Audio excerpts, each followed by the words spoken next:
संयुक्त राष्ट्र महासभा के 76वें सत्र में पाकिस्तान के प्रधानमंत्री इमरान खान ने अपनी स्पीच में न सिर्फ कश्मीर का राग अलापा बल्कि भारत के खिलाफ जमकर जहर उगला।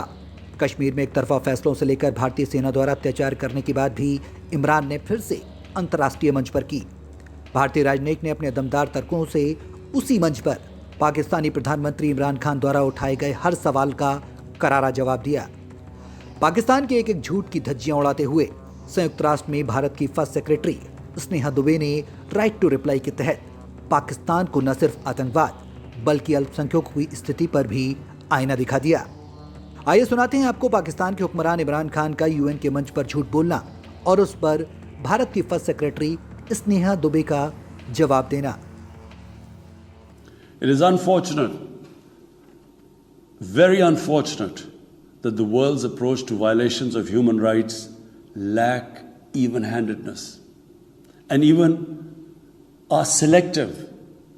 Geopolitical considerations or corporate interests, commercial interests, often compel major powers to overlook the transgressions of their affiliated countries. And the most glaring in case of India, where this RSS BJP regime is being allowed to get away with human rights abuses with complete immunity. The most recent example of Indian barbarity was the forcible snatching of the mortal remains of the great Kashmiri leader, Sayyid Ali Shah Gilani, from his family, denying him a proper Islamic funeral and burial in accordance with his wishes. This General Assembly to demand that Sayyid Gilani's mortal remains be allowed to be buried in the cemetery of martyrs with the appropriate Islamic rites. Islamophobia is another pernicious phenomena that we all need to collectively combat. In the aftermath of the 9/11 terrorist attacks, terrorism has been associated with Islam by some quarters. This has increased the tendency of right-wing, xenophobic and violent nationalists, extremists and terrorist groups to target Muslims. The worst and most pervasive form of Islamophobia now rules India. The hate-filled Hindutva ideology propagated by the fascist RSS BJP regime has unleashed a reign of fear and violence against India's 200 million Muslim strong community. Mob lynching by cow vigilantes, frequent pogroms such as the one in New Delhi last year, discriminatory citizenship laws to purge India of Muslims, and a campaign to destroy mosques across India and obliterate its Muslim heritage and history are all part of this criminal enterprise.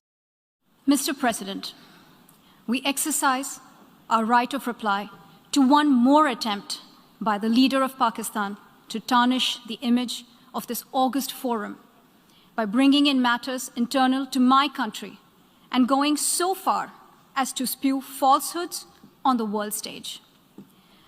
While such statements deserve our collective contempt and sympathy for the mindset of the person who utters falsehood repeatedly, I am taking the floor to set the record straight.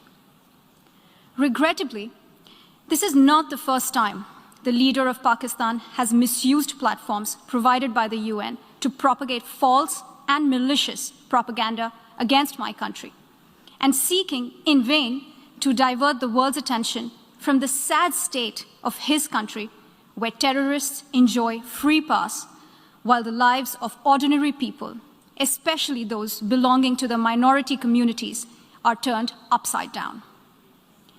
Mr. President, member states are aware that Pakistan has an established history and policy of harboring, aiding, and actively supporting terrorists. This is a country which has been globally recognized as one openly supporting, training, financing, and arming terrorists as a matter of state policy. It holds the ignoble record of hosting the largest number of terrorists proscribed by the UN Security Council. Mr. President, we marked the solemn occasion of the 20th anniversary of the 9/11 terror attacks just a few days back. The world has not forgotten that the mastermind behind that dastardly event, Osama bin Laden, got shelter in Pakistan. Pakistan leadership continues to glorify him as a martyr. Regrettably, even today, we heard the leader of Pakistan trying to justify acts of terror. Such defense of terrorism is unacceptable in the modern world. We keep hearing that Pakistan is a victim of terrorism. This is the country which is an arsonist disguising itself as a firefighter. Pakistan nurtures terrorists in their backyard in the hope that they will only harm their neighbors. Our region, in fact, the entire world, has suffered because of their policies. On the other hand, they are trying to cover up sectarian violence in their country as acts of terror. Today, the minorities of Pakistan, the Sikhs, the Hindus, the Christians, live in constant fear and state-sponsored suppression of their rights. Bharat के UN में प्रथम सचिव स्नेहा दुबे ने पाकिस्तान से उसके द्वारा अवैध रूप से कश्मीर में किए गए कब्जे को तुरंत खाली करने की बात भी कही।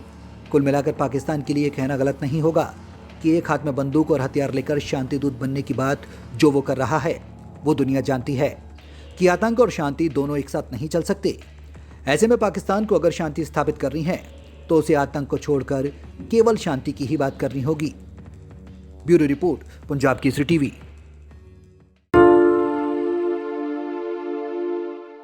हमसे जुड़े रहने के लिए हमारे YouTube चैनल को सब्सक्राइब करें और नई वीडियो की नोटिफिकेशन के लिए बेल आइकॉन को दबाएं।